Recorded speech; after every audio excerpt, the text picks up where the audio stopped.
ഞാനും നിങ്ങളടക്കം എല്ലാ സാധാരണക്കാരും ആദ്യമായിട്ട് ശ്രദ്ധിക്കുന്ന ഒരു കാര്യം എന്താണെന്ന് വെച്ചാൽ ഒരു രൂപയെങ്കിലും ഒരു രൂപ ടാക്സ് എങ്ങനെ കുറച്ച് കൊണ്ടുവരാം എന്നുള്ളതാണ്. ഇപ്പോൾ നമ്മളൊരു ഇൻവെസ്റ്റ്മെൻറ്റിനെ പറ്റി പറഞ്ഞു കഴിഞ്ഞാൽ അതിൽ വരുന്ന മിക്കവാറും കമൻറ്റുകളിൽ ഒരു കമൻറ്റ് ഇതായിരിക്കും, ഇതിൽ ടാക്സ് എങ്ങനെയാണ്, ഇത് ടാക്സ് കൊടുക്കണോ, ടാക്സ് കൊടുക്കണ്ടേ, അങ്ങനെയുള്ള ചോദ്യങ്ങളാണ്. അപ്പോൾ ടാക്സ് കൊടുക്കാൻ ആർക്കും ഇഷ്ടമല്ല. ടാക്സ് കൊടുക്കുന്നത് അത്ര നല്ല പരിപാടിയും അല്ല. കാരണം എന്താ, നമ്മളുടെ ലാഭത്തിൽ നിന്നാണ് ഈ ടാക്സ് ഒക്കെ പോകുന്നത് എന്നുള്ളത് കൊണ്ട് തന്നെ ടാക്സ് കൊടുക്കുന്നത് അത്ര നല്ല പരിപാടിയല്ല നമ്മളെ സംബന്ധിച്ചിടത്തോളം. പക്ഷേ ഒരു രാജ്യത്തിന് നിലനിൽക്കണമെങ്കിൽ തീർച്ചയായിട്ടും ടാക്സ് വേണമല്ലോ, അല്ലേ? ഈ ടാക്സ് കളക്ഷൻ, ഡയറക്റ്റും ഇൻഡയറക്റ്റുമായിട്ടുള്ള ടാക്സ് കളക്ഷൻ വഴിയാണ് രാജ്യത്തിൻ്റെ മറ്റുള്ള കാര്യങ്ങളൊക്കെ നടന്നു പോകുന്നത്. ഇപ്പോൾ ഇൻഫ്രാസ്ട്രക്ചർ ഡെവലപ്മെൻ്റ് ആയാലും മറ്റുള്ള സംവിധാനങ്ങളുമായാലും എന്തായാലും ടാക്സ് ആണ് ഇതിൻ്റെയൊക്കെ ഒരു.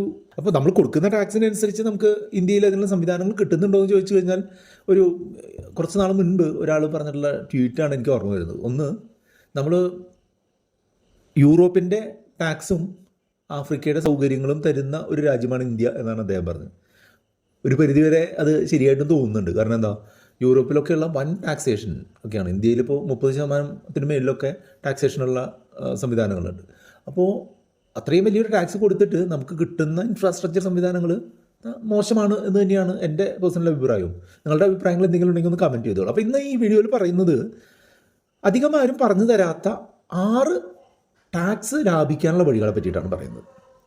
ഇതിൽ പലതും നിങ്ങൾ പുതിയതായിട്ട് കേൾക്കുന്നതായിരിക്കാം. അതുകൊണ്ട് തന്നെ നിങ്ങൾ ഈ വീഡിയോ ഒന്ന് ലൈക്ക് ചെയ്തുകൊണ്ടൊന്ന് മുന്നോട്ട് പോയിക്കോളൂ. ഒന്നാമത്തേത്, ഗിഫ്റ്റ് ചെയ്തുകൊണ്ട് നമുക്ക് ടാക്സ് ലാഭിക്കാം എന്നുള്ളതാണ്.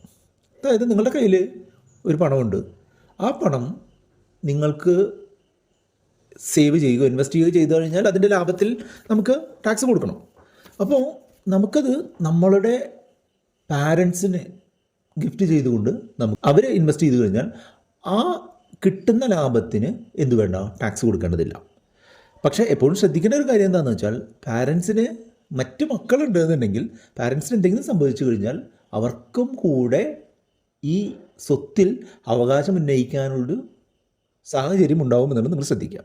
അപ്പോൾ നമ്മൾക്ക് ഒരു പണമുണ്ട്, അത് നമ്മൾ ഇൻവെസ്റ്റ് ചെയ്തിട്ട് കുറച്ച് എമൗണ്ട് പാരൻസും കൂടെ ഇൻവെസ്റ്റ് ചെയ്യുന്നു, നമുക്ക് വേണ്ടി ഇൻവെസ്റ്റ് ചെയ്യുന്നു എന്നാണെന്നുണ്ടെങ്കിൽ നമുക്ക് ആ വഴി ടാക്സ് ഇത് ചെയ്യാം. അതേപോലെ തന്നെ നമ്മൾക്കൊരു 18 വയസ്സ് പൂർത്തിയായ ഒരു കുട്ടിയുണ്ട്, അയാളുടെ പേരിലും നമുക്ക് ടാക്സ് ബേർഡൻ വരാതെ നമുക്ക് ഇൻവെസ്റ്റ് ചെയ്യാമെന്നുള്ളതാണ്.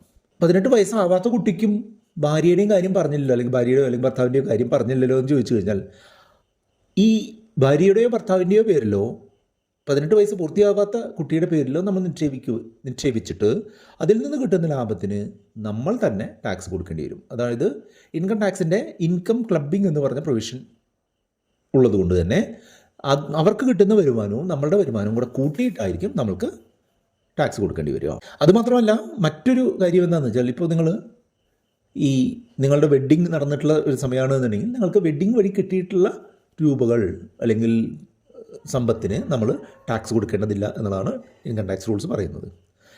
ലേറ്റസ്റ്റ് ആയിട്ടുള്ള ഇൻകം ടാക്സ് റൂളുകൾ ഒന്ന് വായിച്ച് മനസ്സിലാക്കാൻ കൂടെ ശ്രദ്ധിക്കുക. ഞാൻ പബ്ലിക് ഡൊമൈനിൽ അവൈലബിൾ ആയിട്ടുള്ള കാര്യങ്ങളാണ് ഈ വീഡിയോയിൽ പറയുന്നത്.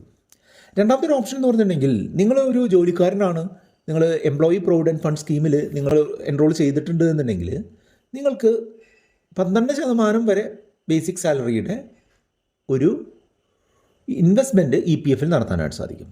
അതിൽ എംപ്ലോയറുടെ കോൺട്രിബ്യൂഷൻ, നമ്മളുടെ ജോലി തരുന്ന ആളുടെ കോൺട്രിബ്യൂഷൻ 7.5 ലക്ഷം രൂപ വരെ ടാക്സേഷൻ ഇല്ലാതെ നമ്മൾക്ക് ഇൻവെസ്റ്റ് ചെയ്യാൻ പറ്റുന്ന സംവിധാനമാണ്.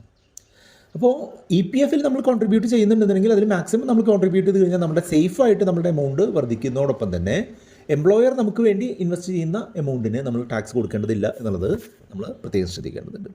ഏതായാലും സിമിലർ ആയിട്ടുള്ള കാര്യം തന്നെയാണ് NPS ചേർന്നിട്ടുള്ള എംപ്ലോയീസിൻ്റെ കാര്യവും. 14% വരെ നമ്മൾക്ക് അതിൽ ഇൻവെസ്റ്റ് ചെയ്യാം. അതിൽ എംപ്ലോയറുടെ കോൺട്രിബ്യൂഷൻ ടാക്സ് വിലയ്ക്കുള്ളിൽ വരില്ല എന്നുള്ളതാണ്. നാലാമതായിട്ട് പറഞ്ഞു തരുന്നത് ടാക്സ് ഗെയിൻ ഹാർവെസ്റ്റിംഗ് എന്ന് പറഞ്ഞ ഒരു രീതിയാണ്. ഒരു ഇക്വിറ്റി നിക്ഷേപം അല്ലെങ്കിൽ ഷെയറുകളിലുള്ള നിക്ഷേപമോ അല്ലെങ്കിൽ ഷെയർ അധിഷ്ഠിതമായിട്ടുള്ള മ്യൂച്വൽ ഫണ്ടുകളിലുള്ള നിക്ഷേപമോ നമ്മൾ ഒരു വർഷം നമ്മൾ ഹോൾഡ് ചെയ്തിട്ട് വിൽക്കുമ്പോൾ നമ്മൾക്ക് കിട്ടുന്ന ലാഭത്തിൻ്റെ 1.25 ലക്ഷം രൂപ വരെ നമ്മൾക്ക് ടാക്സ് ഇല്ലാതെ മേടിക്കാം എന്നുള്ളതാണ്. നമ്മൾ 2025 ഓഗസ്റ്റ് 1-ാം തീയതി നമ്മളൊരു നിക്ഷേപം നടത്തി, 2026 ഓഗസ്റ്റ് 2-ാം തീയതിയോ അതിനുശേഷമുള്ള ഏത് ദിവസമോ നമ്മൾ ആ നിക്ഷേപം പിൻവലിക്കുമ്പോൾ നമ്മൾക്ക് അതിൽ നിന്ന് കിട്ടിയിട്ടുള്ള ലാഭം 1.25 ലക്ഷം രൂപയിൽ താഴെയാണെന്നുണ്ടെങ്കിൽ നമ്മൾ ടാക്സ് കൊടുക്കേണ്ടതില്ല എന്നുള്ളതാണ്. പ്രത്യേകം ശ്രദ്ധിക്കേണ്ട ഒരു കാര്യം എന്താണെന്ന് വെച്ചാൽ, ഇത് എല്ലാ ഇൻവെസ്റ്റ്മെൻറ്റുകളും കൂടെ ഒരു പാൻ നമ്പറിലുള്ള ആൾക്ക് ഒരു ഫിനാൻഷ്യൽ ഇയറിൽ കിട്ടുന്ന ലാഭമാണ് ഈ 1.25 ലക്ഷം രൂപ. അതായത് നമ്മൾ 10 ട്രാൻസാക്ഷനുകൾ നടത്തിയിട്ടുണ്ട്, 10,000 രൂപ വെച്ച് 10 ട്രാൻസാക്ഷനുകളിൽ ലാഭം കിട്ടിയിട്ടുണ്ട്. അപ്പോൾ 1 ലക്ഷം. അങ്ങനെ ആകുമ്പോൾ നമുക്ക് അതിൽ ടാക്സ് കൊടുക്കണ്ട. അതേസമയം തന്നെ നമുക്ക് ഓരോ ട്രാൻസാക്ഷനിലും 20,000 രൂപ വെച്ചാണ് നമുക്ക് ടാക്സ് വന്നിട്ടുള്ളത്. അങ്ങനെ ആകുമ്പോൾ 2 ലക്ഷം രൂപ ടോട്ടൽ ലാഭം കിട്ടിയിട്ടുണ്ട്. ആ 2 ലക്ഷം രൂപയിൽ 1.25 ലക്ഷം രൂപയ്ക്ക് നമ്മൾ ടാക്സ് കൊടുക്കണ്ട. ബാക്കി 75,000 രൂപയ്ക്ക് 12.5% വെച്ച് ടാക്സ് കൊടുക്കണം എന്നുള്ളതാണ്. അതാണ് ഈ ടാക്സ് ഗെയിൻ ഹാർവെസ്റ്റിംഗ് എന്നുള്ളത്. അങ്ങനെ ടാക്സ് ലാഭിക്കാനായിട്ട് നമ്മൾ ആ സ്റ്റോക്കോ മ്യൂച്വൽ ഫണ്ടോ വിറ്റ് കഴിഞ്ഞാൽ നമ്മുടെ കോമ്പൗണ്ടിങ്ങിനെ എഫക്റ്റ് ചെയ്യില്ലേ എന്നുള്ളത് ചോദിക്കും. തീർച്ചയായിട്ടും കോമ്പൗണ്ടിങ്ങിനെ എഫക്റ്റ് ചെയ്യും. അതായത് നമ്മൾ ആ ടാക്സ് ലാഭിക്കാനായിട്ട് അവിടെ ഇൻവെസ്റ്റ് ചെയ്തിട്ടുള്ള ആ തുക നമ്മൾ പിൻവലിക്കുമ്പോൾ നമ്മൾ എന്താണ് ചെയ്യുന്നത്? ആ പണം മൊത്തം എടുക്കുകയാണ് ചെയ്യുന്നത് അല്ലേ? അത് തൊട്ടടുത്ത ദിവസം തന്നെ അതേ ഇൻവെസ്റ്റ്മെൻറ്റിലേക്ക് റീഇൻവെസ്റ്റ് ചെയ്യുക എന്നുള്ളതാണ് കോമ്പൗണ്ടിങ് നിലനിർത്താനുള്ള മെത്തേഡ്. അപ്പോൾ ഞാൻ മുൻപ് പറഞ്ഞ ഉദാഹരണത്തിൽ 2025 ഓഗസ്റ്റ് 1-ാം തീയതി വാങ്ങിയ സ്റ്റോക്കോ മ്യൂച്വൽ ഫണ്ടോ 2026 ഓഗസ്റ്റ് 2-ാം തീയതി വിറ്റ് 2026 ഓഗസ്റ്റ് 3-ാം തീയതി ആ ലാഭം അടക്കമുള്ള ടോട്ടൽ തുക അതേ സംഗതിയിൽ തന്നെ റീഇൻവെസ്റ്റ് ചെയ്താൽ എന്ത് സംഭവിക്കും? നമ്മൾ ഇപ്പോൾ 10 ലക്ഷമാണ് നിക്ഷേപിച്ചത്, അത് 11.25 ലക്ഷം രൂപയായിട്ട് വർദ്ധിച്ചിട്ടുണ്ടായിരുന്നു. ആ 11.25 ലക്ഷം രൂപ നമ്മൾ പിൻവലിച്ചിട്ട് ആ 11.25 ലക്ഷം രൂപ തിരിച്ച് സെയിം ഇതിൽ തന്നെ ഇൻവെസ്റ്റ് ചെയ്ത് കഴിഞ്ഞാൽ ഒരൊറ്റ ദിവസത്തിൻ്റെ ഒരു ഗ്യാപ്പിൽ നമ്മളുടെ ഇൻവെസ്റ്റ്മെൻറ്റ് കണ്ടിന്യൂ ചെയ്ത് പോവുകയാണ് ചെയ്യുക. അതേസമയം തന്നെ ഈ 1.25 ലക്ഷം രൂപ നമ്മളുടെ ഇൻകം ടാക്സ് ഒഴിവാക്കി നമുക്ക് ലാഭം പിടിക്കാനും സാധിക്കും എന്നുള്ളതാണ്. അതാണ് ടാക്സ് ഗെയിൻ ഹാർവെസ്റ്റിംഗ്. ഇതേപോലെ തന്നെ ടാക്സ് ലോസ് ഹാർവെസ്റ്റിംഗ് എന്ന് പറഞ്ഞൊരു ടെക്നിക്കും കൂടെ ഉണ്ട്. അതെന്താണെന്ന് വെച്ചാൽ നമ്മൾക്ക് നഷ്ടം വന്നിട്ടുള്ള ഒരു ഓഹരിയുണ്ട്, ലാഭം വന്നിട്ടുള്ള കുറേ ഓഹരികളും ഉണ്ട് എന്നുണ്ടെങ്കിൽ ആ നഷ്ടം വന്നിട്ടുള്ള ഓഹരി നമ്മൾ അത്ര ഒരു മെച്ചമായിട്ട് കാണുന്നില്ല, അല്ലെങ്കിൽ നമ്മൾ കുറേ നാളിന് ശേഷം മാത്രം അത് വളർന്നാലും കുഴപ്പമില്ല എന്ന് ഉദ്ദേശിച്ചിട്ടുള്ള ഇൻവെസ്റ്റ്മെൻ്റ് ഒക്കെ ആണെന്നുണ്ടെങ്കിൽ ആ നഷ്ടം വന്നിട്ടുള്ള ഓഹരി അപ്പോൾ തന്നെ വിൽക്കുകയാണെന്നുണ്ടെങ്കിൽ നമ്മൾക്ക് മുൻപ് കിട്ടിയിട്ടുള്ള ലാഭത്തിൽ കുറവ് കാണിക്കാനായിട്ട് സാധിക്കുന്നതാണ്. ഉദാഹരണമായിട്ട് പറയുകയാണെന്നുണ്ടെങ്കിൽ നമ്മൾ 5 സ്റ്റോക്കുകളിൽ ഇൻവെസ്റ്റ് ചെയ്തിട്ടുണ്ട്. അതിൽ 4 സ്റ്റോക്കുകളിൽ നമ്മൾ ഓരോ ലക്ഷം രൂപ ലാഭം നേടിയിട്ടുണ്ട്. അപ്പോൾ ടോട്ടൽ 4 ലക്ഷം രൂപ നമ്മൾ ലാഭം നേടിയിട്ടുണ്ട്. ഈ 5-ാമത്തെ സ്റ്റോക്ക് ഒരു 1.5 ലക്ഷം രൂപ നഷ്ടത്തിലാണ് ഓടിക്കൊണ്ടിരിക്കുന്നത്. പക്ഷേ നമ്മൾ കരുതുന്നുണ്ട് ഈ 1.5 ലക്ഷം രൂപ നഷ്ടമൊക്കെ നമ്മൾ തിരികെ വരും, നല്ല കമ്പനിയാണ്, ഇപ്പോൾ ഒരു ഷോർട്ട് ടേമിൽ അത് വന്നിട്ടുള്ളൊരു പ്രശ്നമാണെന്നുണ്ടെങ്കിൽ നമ്മൾ ആ ലോസ് ആ ഒരു സമയത്ത് അങ്ങ് ബുക്ക് ചെയ്യുക. അതായത് ആ സ്റ്റോക്ക് സെല്ല് ചെയ്യുക, തൊട്ടടുത്ത ദിവസം തന്നെ ആ സ്റ്റോക്ക് തന്നെ കുറഞ്ഞ വിലയിൽ വാങ്ങുക. അപ്പോൾ എന്താണ്ടാവുക വെച്ചാൽ ഈ 4 ലക്ഷം രൂപ നമുക്ക് ആദ്യത്തെ 4 സ്റ്റോക്കുകളിൽ നിന്ന് ലാഭം കിട്ടിയതിൽ നിന്ന് 5-ാമത്തെ സ്റ്റോക്കിന് വന്നിട്ടുള്ള നഷ്ടം 1.5 ലക്ഷം രൂപ കുറച്ച് കഴിഞ്ഞാൽ കിട്ടുന്ന 2.5 ലക്ഷം രൂപ മാത്രമേ നമുക്ക് ഈ ടാക്സിന് വേണ്ടിയിട്ട് കൺസിഡർ ചെയ്യുള്ളൂ. ഈ ട്രാൻസാക്ഷൻ നമ്മൾ ചെയ്തിട്ടില്ലായിരുന്നു എന്നുണ്ടെങ്കിൽ എന്താണ്, നമുക്ക് 4 ലക്ഷം രൂപയ്ക്ക് ടാക്സ് കൊടുക്കേണ്ടി വന്നേനെ. ഇത് സെയിം സ്റ്റോക്ക് തന്നെ നമ്മൾ പിറ്റേ ദിവസം വാങ്ങുന്നതുകൊണ്ട് നമ്മളുടെ ഹോൾഡിംഗ് അതേപോലെ തന്നെ കണ്ടിന്യൂ ചെയ്യുകയും നമ്മളുടെ ടാക്സ് കൊടുക്കേണ്ട തുക 2.5 ലക്ഷമായിട്ട് കുറയുകയും ചെയ്യുന്നു എന്നുള്ളതാണ്. 5-ാമത്തെ ഒരു കാര്യം എന്നായിട്ട് പറയുന്നത് എന്താണെന്ന് വെച്ചാൽ, ഇപ്പോൾ ഞങ്ങളെപ്പോലുള്ള യൂട്യൂബർമാരോ അല്ലെങ്കിൽ നിങ്ങൾ മറ്റെന്തെങ്കിലുമൊക്കെ സൈഡ് ഹസിൽസ് ചെയ്യുന്ന ആളുകളൊക്കെ ഉണ്ടെന്ന് കരുതുക.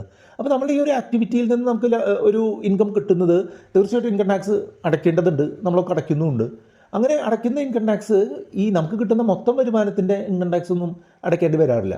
കാരണം എന്താ, നമ്മൾ ഈ കാര്യം ചെയ്യുന്നതിനായിട്ട് നമ്മൾ നടത്തുന്ന ചിലവുകൾക്ക് ഒരു എമൗണ്ട്, ഇപ്പോൾ ഉദാഹരണമായിട്ട് നമ്മൾ വീഡിയോ എഡിറ്റ് ചെയ്യാനായിട്ട് ആൾ വെക്കുന്നുണ്ടെങ്കിൽ അയാൾക്ക് കൊടുക്കുന്ന റെമ്യൂണറേഷൻ, അല്ലെങ്കിൽ നമ്മളൊരു എക്യുപ്മെൻറ്റ് വാങ്ങിയിട്ടുണ്ടെന്നുണ്ടെങ്കിൽ അതുമായിട്ട് ബന്ധപ്പെട്ടുള്ള ചിലവുകൾക്ക്, അല്ലെങ്കിൽ നമ്മളൊരു കോഴ്സ് ചെയ്തിട്ടുണ്ടെങ്കിൽ അതുമായിട്ട് ബന്ധപ്പെട്ട ചിലവുകളൊക്കെ നമുക്ക് ഇതിൽ കുറവ് കാണിക്കാനായിട്ട് പറ്റും. അപ്പോൾ ഈ ടാക്സുമായിട്ട് ബന്ധപ്പെട്ട് നമ്മൾ കാണിക്കേണ്ട തുക എന്ന് പറഞ്ഞാൽ നമുക്ക് അതിൽ നിന്ന് കിട്ടുന്ന വരുമാനത്തിനെ അതുമായിട്ട് ബന്ധപ്പെട്ടുള്ള ചിലവുകൾ കുറച്ചിട്ട് കാണിക്കുന്ന തുക മാത്രമാണ് എന്നുള്ളതാണ് പലരും മനസ്സിലാക്കാത്തൊരു കാര്യം. 6-ാമത്തേതും അവസാനത്തേതുമായിട്ടുള്ളൊരു കാര്യം എന്താണെന്ന് വെച്ചാൽ, നിങ്ങളിൽ പലരും വളരെയധികം FDകൾ, ഫിക്സഡ് ഡെപ്പോസിറ്റുകൾ കയ്യിൽ സൂക്ഷിക്കുന്ന ആളുകളായിരിക്കാം. ഈ ഫിക്സഡ് ഡെപ്പോസിറ്റുകളുടെ പ്രശ്നം എന്താണെന്ന് വെച്ചാൽ, നമ്മൾക്ക് ആവശ്യമുണ്ടെങ്കിലും ആവശ്യമില്ലെങ്കിലും, നമ്മൾ പൈസ പിൻവലിച്ചാലും ഇല്ലെങ്കിലും എല്ലാ വർഷവും ഇതിൽ നിന്ന് കിട്ടുന്ന വരുമാനം നമ്മളുടെ മറ്റുള്ള ഇൻകവുമായിട്ട് കൂടി കൂട്ടുകയും അത് നമ്മളുടെ ടാക്സബിൾ ഇൻകവുമായിട്ട് കൺസിഡർ ചെയ്തുകൊണ്ട് നമ്മൾ അതിനുവേണ്ടി ടാക്സ് അടയ്ക്കുകയും ചെയ്യേണ്ടി വരും.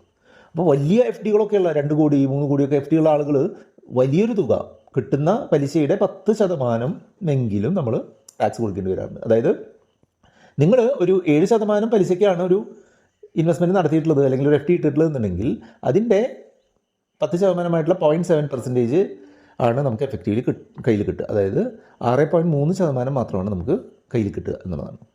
അപ്പോൾ നിങ്ങൾ ചോദിക്കും ഇതെങ്ങനെ നമുക്കൊന്ന് സോൾവ് ചെയ്യാമെന്ന് ചോദിച്ചു കഴിഞ്ഞിട്ടുണ്ടെങ്കിൽ ഈ ടാക്സേഷൻ കുറയ്ക്കുന്നതിനായിട്ട് നിങ്ങൾക്ക് സോൾവ് ചെയ്യാൻ പറ്റുന്നൊരു മെത്തേഡാണ് ഡെറ്റ് മ്യൂച്വൽ ഫണ്ടുകളിൽ ഇൻവെസ്റ്റ് ചെയ്യുക എന്നുള്ളത്. ഈ ഫിക്സഡ് ഡെപ്പോസിറ്റുകളിലുള്ള ഇൻവെസ്റ്റ്മെൻറ്റുകൾ പടിപടിയായിട്ട് ഡെറ്റ് മ്യൂച്വൽ ഫണ്ടുകളിലേക്ക് മാറ്റുകയാണ് എന്നുണ്ടെങ്കിൽ നമ്മൾ പിൻവലിക്കുന്ന സമയത്ത് മാത്രം അതിൽ നിന്ന് കിട്ടുന്ന ലാഭത്തിന് മാത്രം നമ്മൾ എന്ത് കൊടുത്താൽ മതി, ടാക്സ് കൊടുത്താൽ മതി എന്നുള്ളതാണ്. അപ്പോൾ സ്വാഭാവികമായിട്ടും മിക്കവാറും എല്ലാ കേസിലും ഇങ്ങനെ FD ഇടുന്ന ആളുകളേക്കാൾ കുറഞ്ഞ ഒരു ടാക്സ് മാത്രമേ ഡെറ്റ് മ്യൂച്വൽ ഫണ്ടുകളിൽ നിക്ഷേപിക്കുന്ന ആളുകൾക്ക് കൊടുക്കേണ്ടി വരുള്ളൂ. ഈ ഡെറ്റ് മ്യൂച്വൽ ഫണ്ടുകൾ വഴി എങ്ങനെ ടാക്സ് ലാഭിക്കാം എന്നുള്ളത് ഒരു ഡീറ്റെയിൽ വീഡിയോ വേണമെന്നുണ്ടെങ്കിൽ ഡീറ്റെയിൽ വീഡിയോ എന്നൊന്ന് കമൻറ്റ് ചെയ്തോളൂ. അതുപോലെ തന്നെ ഇതുമായിട്ട് ബന്ധപ്പെട്ട 2 വീഡിയോകളും ഇവിടെ കാണുന്നുണ്ട്. അത് കണ്ടുകൊണ്ട് നിങ്ങൾക്ക് മുന്നോട്ട് പോകാം. വീഡിയോ ലൈക്ക് ചെയ്യാനും കമൻറ്റ് ചെയ്യാനും കൂട്ടുകാരുമായിട്ട് ഷെയർ ചെയ്യാനും മറക്കരുത്.